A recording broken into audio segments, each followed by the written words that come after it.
ਵਾਹਿਗੁਰੂ ਵਾਹਿਗੁਰੂ ਜੀ का खालसा श्री वाहिगुरु जी की फतेह। गुरुमत शहीद बाबा दीप सिंह जी। गुरु घर से प्रेम सदैव सिख संगत में दीप सिंह का बहुत आदर सत्कार है।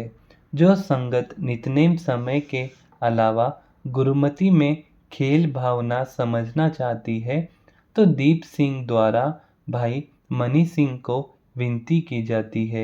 इनकी विनती पर भाई मनी सिंह अन्य कार्यों से समय निकालकर संगत की कामनाएं पूरी करते हैं। सायंकाल रहीराज साहिब के पाठ की समाप्ति के उपरांत वारों द्वारा शूरवीरों योद्धाओं के गुरुमति कर्म से संगत को परिचय करवाया जाता है। वारों में सतयुग, त्रेता, द्वापर और कलयुग में आध्यात्मिक और राजनीतिक शक्ति को हासिल करने के लिए मैदान जंग के भीतर शूरवीरता दिखाने वाले शूरवीरों और योद्धाओं की उस्तत की जाती है। वार त्रिगुणों में वार का सही मतलब तन से संबंधित तीर, तलवार, नेजा है। वार गुरुमति में वार का मतलब मन से संबंधित अनाहत राग सिर साहेब है। त्रिगुणों और चौथे पद की सांझी बोली में वार का मतलब जीत प्राप्त करने की खातिर पदार्थ के अंदरूनी गुणों है जो जीत प्राप्त करने और करवाने वाले की उपस्थिति है। स्तुति करने वालों को दाढ़ी कहा है। दृश्य और अदृश्य जग में जीत प्राप्त करने वाले सिख शूरवीरों और जीत प्राप्त करवाने वाले गुरु जी के लिए भाई गुरदास जी के वचन है। वाह गुरु गोबिंद गाजी सबल जिनी सिंह जगाए तब भयो जगत सब खालसा मन मुख बरसा बरमाए। एओ उठी भकल बबके बलबीर सिंह शस्त्र जमकाए तब सब तुरकन को छेद करी अकाल जपाए।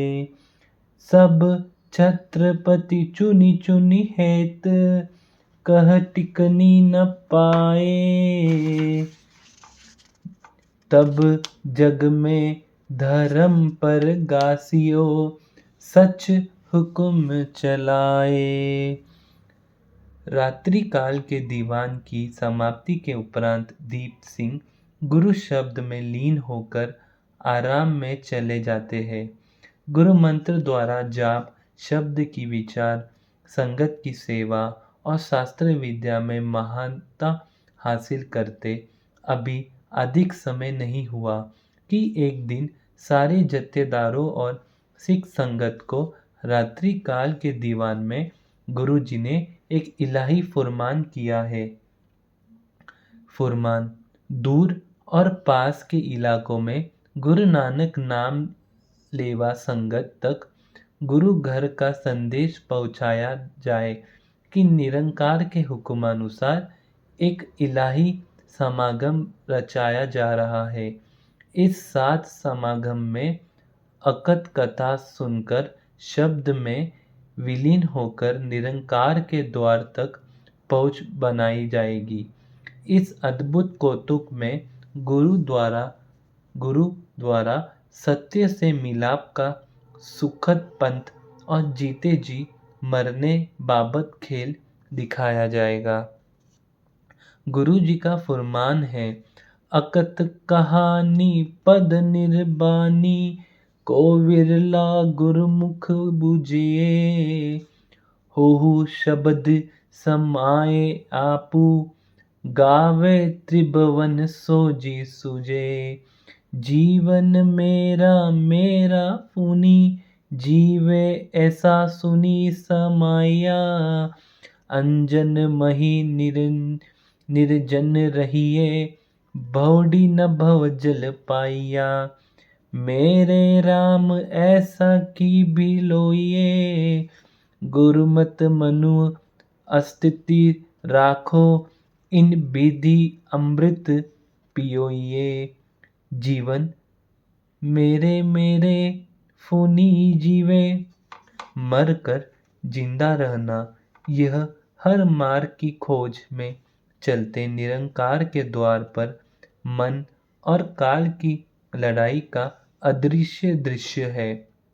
संगत को इस खेल बाबत ज्ञान न होने के कारण गुरु जी ने इसको दृश्य में करके दिखाना होता है। यह दृश्य वैसाखी 1666 का है, जो 5 गुरु सिखों के शीश काटने के उपरांत ऐसा अमृत पान करवाया कि पुनः जीवित हो गए। गुरु सिख संदेशकर्ताओं द्वारा जब सिख संगत को मालूम हुआ कि जीते जी मरना और मरकर जीवित हुए रहना, इस कौतुक को गुरु जी ने समझाना भी है और करके भी दिखाना है। इस इलाही हुक्म को सुनकर अनगिनत सिख संगत जोश से भरी पैदल, घोड़े और बैलगाड़ियों द्वारा आनंदपुर साहिब को रवाना हुई।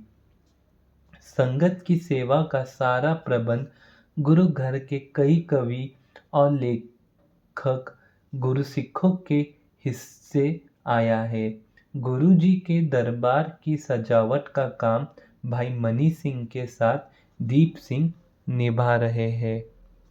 हर मार्ग को चलते समय व्याप्त होने वाले कौतुक को दर्शाने का यह शुभ त्योहार वैसाखी पर अमृतपान से कुछ समय पहले का है।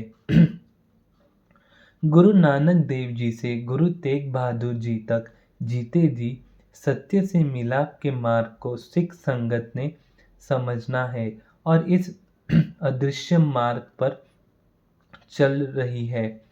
दूसरों को दुष्ट रूप में खेल समझाने खातिर शहीदियों भी प्राप्त करती रहती है। यह 7 समागम पूर्ण गुरु के धर्म कर्म को अंतिम रूप देने के लिए रचना गया है और गुरु दर्शनों को आने वाली संगत के मन में बहुत उत्साह है। गुरु जी का फरमान है, नाम अमोलक रतन है, पूरे सतगुरु पास। सतगुरु सेवा लगिया, कड़ी रत्न देवे परगास। धन वड भागिया, जो आई मिले गुरु पास। वाहिगुरु जी का खालसा, श्री वाहिगुरु जी की फतेह।